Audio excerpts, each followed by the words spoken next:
La session d'octobre du Conseil national de transition ouverte hier sera consacrée à l'examen et au vote de la loi des finances 2024. À l'ouverture de cette session, le président du CNT a fait un large tour d'horizon de l'actualité. On en parle dans quelques instants.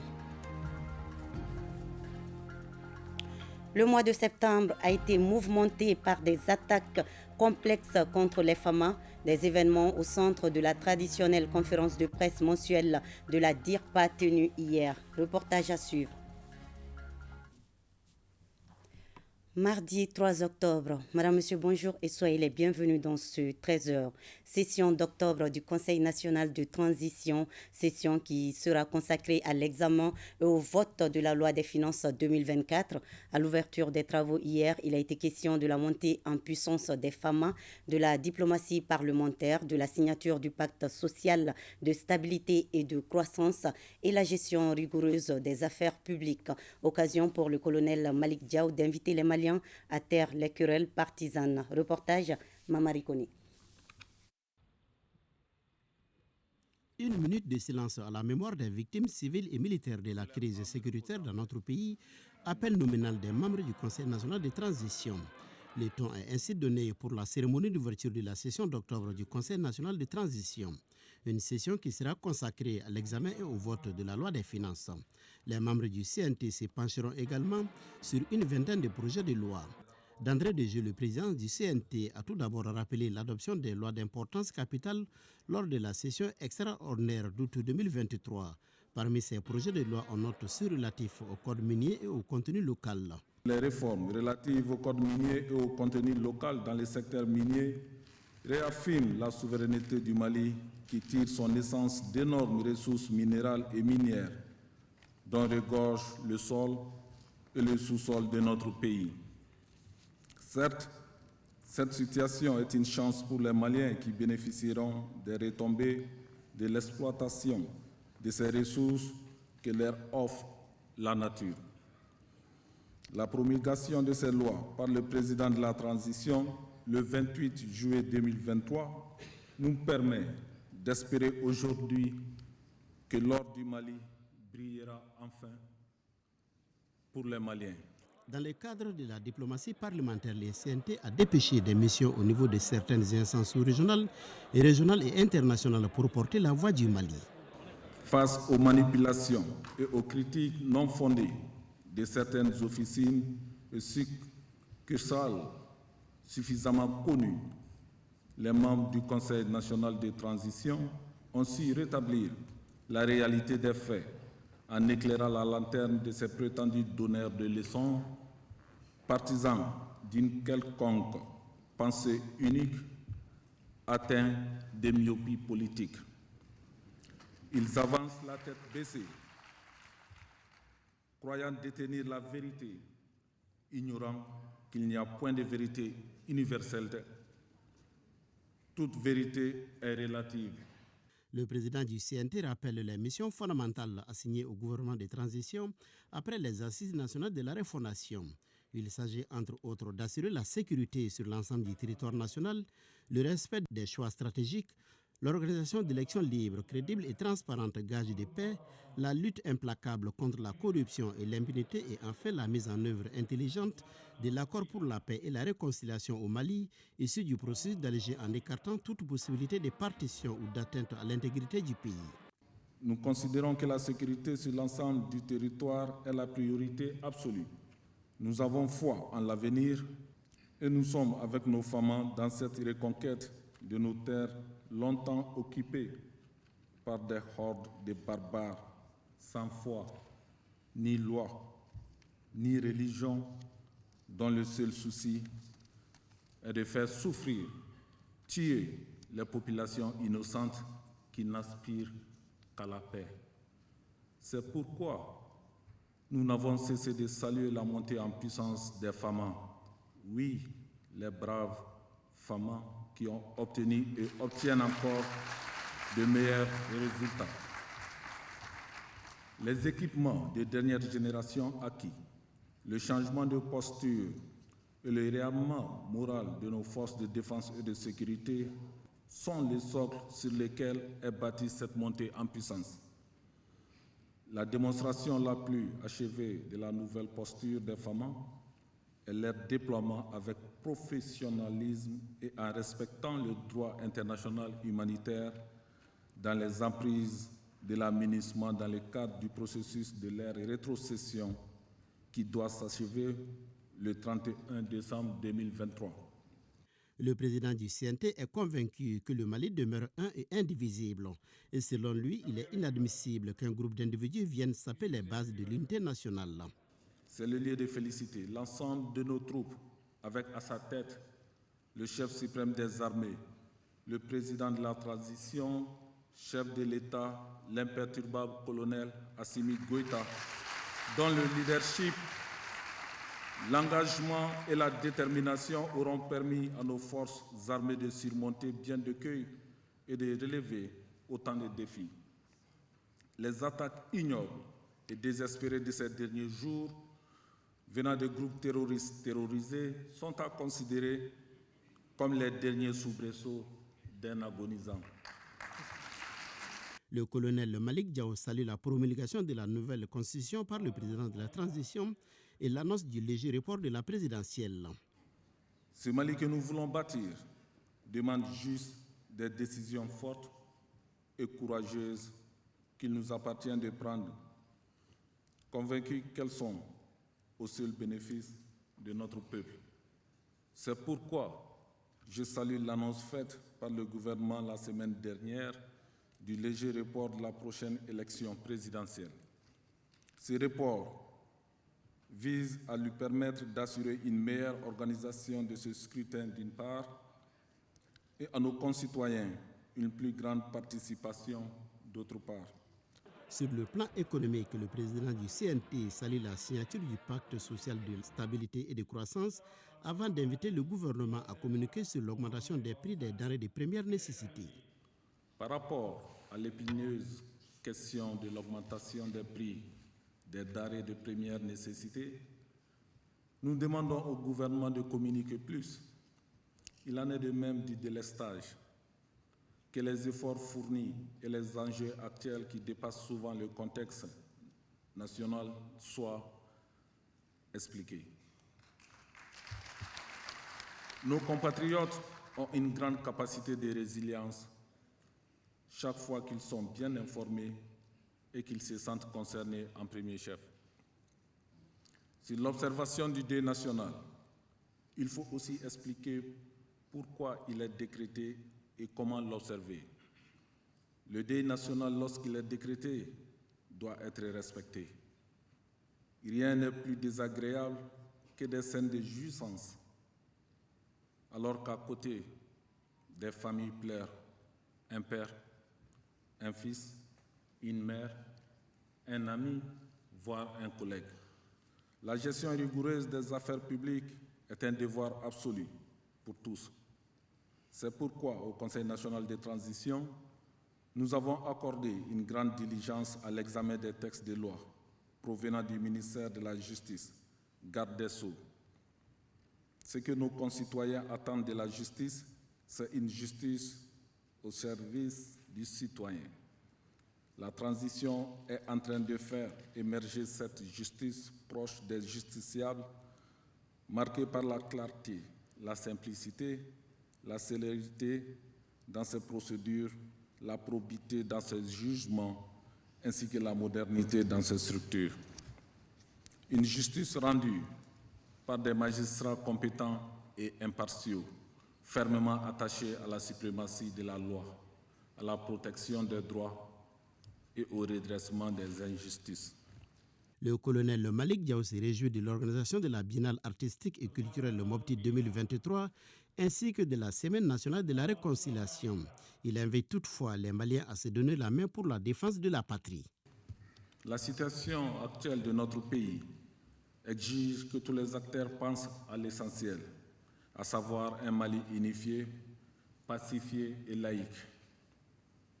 Pour atteindre cet objectif, nous devons taire nos querelles partisanes, mettre de côté nos intérêts particuliers, faire preuve d'impartialité, de compréhension mutuelle, promouvoir la paix à travers une cohésion forte, éviter d'engager des combats politiques par procuration. Pensée pieuse aux victimes des inondations intervenues en Libye et au terrible tremblement de terre qui vient de frapper le royaume du Maroc. On se souvient encore fraîchement de l'attaque du bateau Tombouctou ou encore de celui du camp Firoun de Gao le mois dernier, un mois de septembre mouvementé par des attaques terroristes dans le nord du pays. Des explications sur les différentes actions violentes ont été données au cours de la traditionnelle conférence de presse mensuelle de la DIRPA tenue hier. Fousseini Tunkara.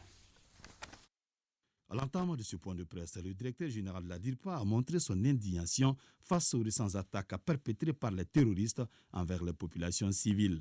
Ces dernières actions des groupes terroristes sont de nature à semer la panique dans le cœur, dans l'esprit des populations maliennes. En témoigne l'attaque du bateau Tombouctou le 7 septembre 2023, exclusivement dédié au transport des populations, qui ne constituait point un objectif militaire. Le colonel-major Suleiman Dambélé revient sur les événements qui se sont déroulés au mois de septembre dernier. Il avoue que ce mois a été mouvementé par des attaques complexes contre les femmes. Il évoque les différents cas, notamment celui perpétré au camp Firoun de Gao. D'abord, il y a un premier véhicule kamikaze qui est venu. C'était aux environs de 7 heures pour demander à la sentinelle qui devrait partir à l'armée de l'air pour réparer un groupe électrogène. Donc la sentinelle lui a dit d'attendre, il a appelé pour s'assurer.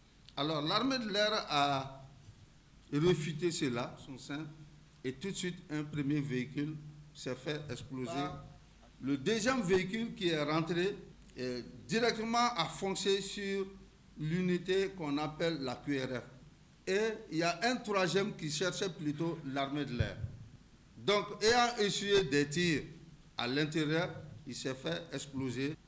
Donc, vraiment, c'est un travail de responsable que la sentinelle, à l'instant T, a effectué pour que nous puissions éviter aujourd'hui l'attaque kamikaze qui avait été préparé contre l'armée de l'air. Les circonstances de l'incident aérien survenu à Gao le 9 septembre impliquant un aéronef de l'armée malienne a été aussi expliqué pour mettre fin aux rumeurs.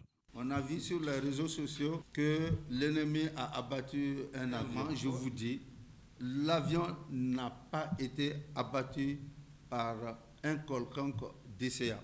Donc le temps était mauvais, la piste n'avait pas été pu être récupérée, c'est une panne un peu technique. Donc il fallait que le pilote atterrisse d'urgence et il a été en même temps récupéré par les forces spéciales de l'armée de l'air. Pour ce qui est du bilan, il est à l'avantage des femmes avec des dizaines de terroristes neutralisés durant le mois de septembre. En conclusion, le directeur général de la DIRPA rassure que malgré les attaques complexes, les forces armées maliennes continueront à se battre avec pour objectif de sécuriser les populations et assurer l'intégrité du territoire national. Le mois d'octobre au Mali est un mois consacré à la solidarité et à la lutte contre l'exclusion et les œuvres sociales du président de la transition se poursuivent. Voici des salles de classe construites et équipées pour les enfants des villages de Katibourou et d'Igato dans la commune du Mandé. Aussi, une importante quantité de vivres remises aux veuves des militaires et aux familles diminuées de Kangaba. Envoyés spéciaux, Ibrahim Kaoukounate et Sidiki Balo. En ce premier jour de la rentrée des classes, Katibougou et Digato, dans la commune de Mandé, ont reçu les clés des nouvelles classes construites grâce aux œuvres du président de la transition, le colonel Assimi Goïta. La construction du mur de clôture, 7 salles de classe, 219 tables-bancs, des bureaux pour les enseignants, des magasins, des logements pour gardiens. Qui met l'école en ordre de bataille fait avancer le pays. Parce que les bons citoyens se forment dans les écoles. Alors donc si aujourd'hui nous avons eu la chance d'avoir des salles de classe supplémentaires et sécuriser l'école, ça c'est une fierté pour nous. Et nous remercions franchement le président de la transition et son équipe. Grand jour d'événement, heureux et historique. À travers ces gestes d'œuvre sociale, Vous nous témoignez l'attachement et l'intérêt que vous portez pour l'éducation en général. À Kangaba, 100 ménages ont bénéficié de la générosité du président de la transition. Chaque famille a reçu un kit alimentaire des mains de son conseiller spécial. C'est un sentiment de joie et de satisfaction parce que les choix judicieux ont été opérés et je vois que les bénéficiaires vraiment en ont besoin. Le kit est composé d'un sac de riz, d'un sac de sorgho, d'un carton de pâte alimentaire et d'un bidon d'huile de 20 litres. Je remercie beaucoup le président Assimi Goïta pour ce geste. En tout cas, depuis le décès de mon époux, sur le champ de l'honneur, j'ai toujours bénéficié de son soutien. La donation d'aujourd'hui, c'est dans le cadre du mois de la solidarité et dans le cadre des offres sociales du président de la transition. C'est une marque de solidarité envers la population du Mali en général et les populations de Kangaba en particulier. C'est pour manifester sa solidarité envers tout le monde, montrer aux Maliens que personne ne sera laissé sur la touche. On ira tous ensemble pour faire du Mali ce que nous voudrons que ça soit. La population avait exprimé le besoin d'avoir une école sécurisée à Katibougou et à Digato. On a dit le Mali Koura, mais le Mali Koura ne se fera pas sans le Mali Dinkoura. C'est dans ce cadre-là, alors que le Mali Dinkoura commence par l'étude, le savoir. C'est pour sécuriser nos écoles, pour que les élèves puissent étudier dans de meilleures conditions et sécurisées. Les populations de ces différentes localités ont profité de l'occasion pour remercier le chef de l'État et formuler des bénédictions pour le retour de la paix dans notre pays. Humanitaire toujours en ce mois de la solidarité et de la lutte contre l'exclusion. Plus de 400 kits scolaires ont été distribués aux enfants de Kita, une initiative du parti humaniste Adamadé Anton de Kita. Les heureux bénéficiaires ont félicité l'organisation régulière de cette activité d'Abdoulaye Konaté qui réduit à chaque fois les dépenses des parents d'élèves pour la rentrée scolaire. Au RTM Kita, Mamadi Alioubari, Noun Kamara. Cette opération de remise des kits scolaires aux élèves de la région de Kita a concerné plus de 400 élèves des écoles fondamentales. L'initiative est du parti humaniste Adamadé Niaton de Kita. Devenue une tradition depuis 11 ans, ce don contribue largement à la réduction des dépenses de nombreux parents d'élèves les plus démunis à Kita. Je suis très contente de recevoir ces sacs. Je remercie les donateurs. Nous sommes fiers ce soir pour la remise des sacs aux petits enfants de l'école à l'honorable de Bloc Konaté. Vraiment, il a fait ces aides-là à tous les enfants du Mali, particulièrement dans la région de Kita. Ce lot de fournitures est composé entre autres de cahiers, de stylos, de classeurs et de matériel didactique. L'objectif de cette donation est de soutenir les parents d'élèves à l'orée de la rentrée des classes, mais aussi du mois de la solidarité et de la lutte contre l'exclusion 2023.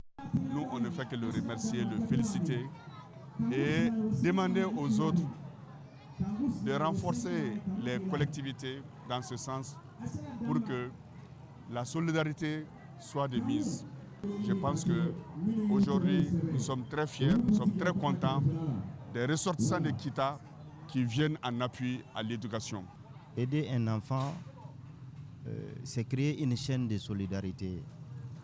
Parce qu'un jour, cet enfant va se souvenir qu'il y a une organisation, un individu qui m'ont soutenu pendant mon cursus scolaire au niveau fondamental. Et je suis convaincu que cet enfant-là, à un moment donné de sa vie, va répéter la même chose. L'un des objectifs du parti humaniste Adamadé Niaton est de contribuer aussi à la prise en charge des élèves pour faciliter la rentrée scolaire 2023-2024. 250 femmes de la commune rurale de Kati sont désormais autonomes grâce aux connaissances qu'elles ont acquises en saponification, maquillage entre autres. Une initiative de la coordination des associations et ONG des femmes de la commune rurale de Kati, Kofak. Salif Ouedraogo était présent pour la remise de leurs attestations. Reportage. Elles sont au total 250 femmes à bénéficier d'une formation en saponification, en perlage, maquillage et aînés local, organisée par la coordination des associations et ONG des femmes de la commune rurale de Kati, Kofak. La formation vise à booster l'économie et à diminuer le taux de chômage. Cette formation-là, on l'a initiée depuis le mois de janvier jusqu'à maintenant pour quand même assurer l'autonomisation de la femme. Dire aux femmes qu'on ne peut pas chaque fois quémander auprès des autorités. Les autorités seules ne peuvent pas faire avancer un pays. Les organisateurs et les autorités sont confiants que les bénéficiaires seront en mesure de relever les défis tout en partageant les connaissances acquises avec leurs sœurs. Je voudrais lancer un message à l'endroit des bénéficiaires. Ce message consiste tout d'abord à les féliciter, mais aussi à les encourager et à leur dire qu'elles détiennent dans leurs mains un outil. Ces attestations qu'elles détiennent aujourd'hui, les connaissances acquises lors de ces formations doivent servir non seulement d'outils, mais aussi doivent leur servir partout où elles seront au Mali ou au-delà du Mali d'un instrument de travail qui peut contribuer à leur autonomisation et au développement économique du Mali. La coordination des associations et ONG des femmes de la commune rurale de Kati, COFAG, envisage d'autres formations du genre. Des annonces au ton de promesses qui ouvrent de belles perspectives aux femmes. L'Union nationale des travailleurs du Mali, UNTM, s'implante désormais dans la région de San. Un bureau régional de 51 membres a été mis en place avec comme secrétaire général Lamine Koulibaly. De San, la correspondance de Drissa Koni. Secrétaire général Lamine Koulibaly. Oui, Lamine Koulibaly est ainsi le tout premier secrétaire général de l'Union régionale des travailleurs de San. Pendant 5 ans, il assurera le leadership d'un bureau consensuel de 51 membres dont sa proclamation n'a souffert d'aucune contestation. Camarades, pour rendre visible l'Union régionale des travailleurs de San, nous devons promouvoir la culture de la participation responsable, du dialogue, de la justice sociale en vue de consolider les principes de l'UNTM qui est unité, solidarité, action. C'est conformément aux dispositions statutaires et réglementaires de l'Union nationale des travailleurs du Mali, UNTM, que les travaux ont été conduits. Je suis convaincu, ces hommes et ces femmes-là, que compose le nouveau bureau de l'Union régionale des travailleurs de la région de San, vont combler l'espoir de l'ensemble des travailleurs de la région. Par la mise en place de ces bureaux, un pas important dans l'opérationnalisation de la région vient d'être franchi. C'est pourquoi, les travaux terminés, la liste sera présentée au gouverneur de la région de San. 26e convention locale de la Jeune Chambre internationale de Mopti, le bilan des activités réalisées à 3 mois de la fin du mandat 2023 et le renouvellement des instances dirigeantes de l'organisation sont entre autres activités qui ont marqué cette rencontre. Reportage à Boubacar Sangari. La 26e convention locale de la Jeune Chambre internationale de Mopti est l'occasion pour le comité local directeur de faire le bilan de ses activités pendant 2023.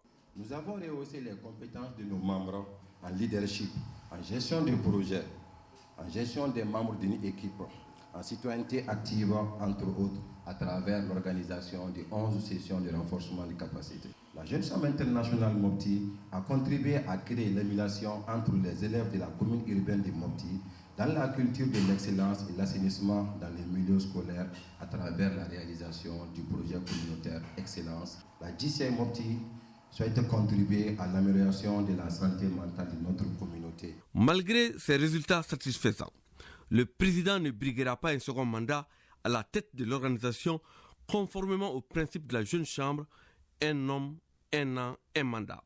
Il sera remplacé en janvier prochain par Sadio Bari, élu pour la mandature 2024. Chers amis de la Jeune Chambre internationale Mopti, je vous dis merci.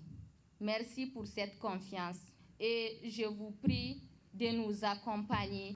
Pour notre part, soyez rassurés, le gouvernorat de la région de Mopti, les autorités administratives ne ménageront leur temps pour vous accompagner tout au long de votre mandat. Cette 26e convention a été aussi marquée par l'intronisation de 8 nouveaux membres à la Jeune Chambre internationale de Mopti.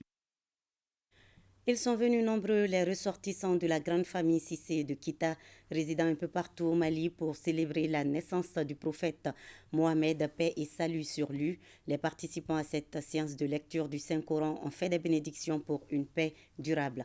Au RTM Kita, Mamadi Alioubari, Noun Kamara.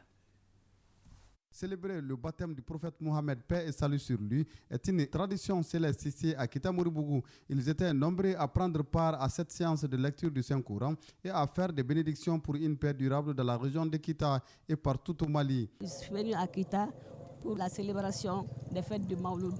On fait cette célébration ce soir-là pour que le bon Dieu nous vienne en aide dans nos bénédictions.